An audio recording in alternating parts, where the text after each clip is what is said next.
Empieza el reto. Niaguis, Casamance, Senegal. 10 de junio.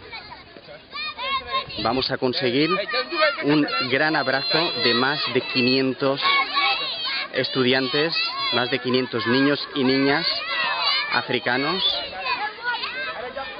que piden a gritos, que reclaman más equidad, más igualdad, un reparto de los recursos más justo.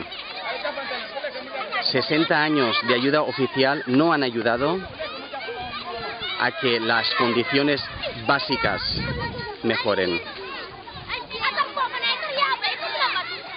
Pedimos a los profesores, profesoras, maestros, maestras.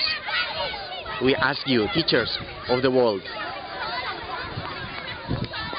to come and meet this idea and share as much as possible.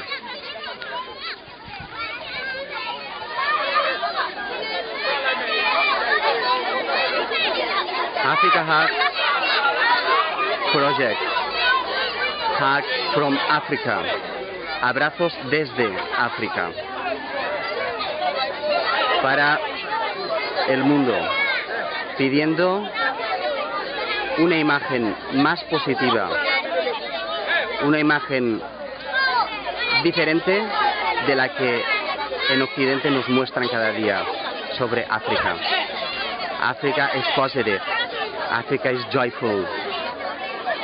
Africa is on the rise. Look at this.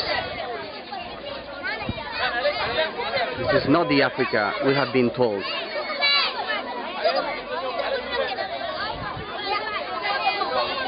No obstante, esta África reclama más justicia, más equidad, respeto por África.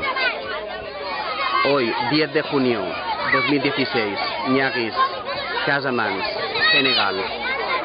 Más de 500 alumnos y alumnas de la escuela primaria de Niaguis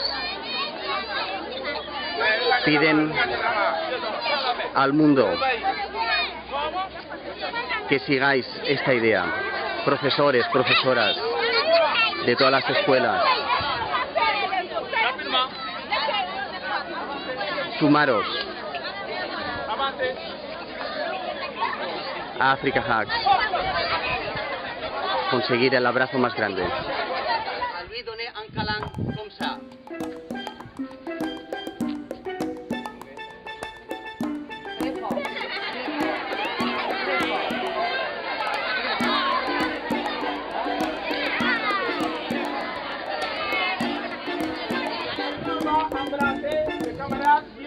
À ta gauche.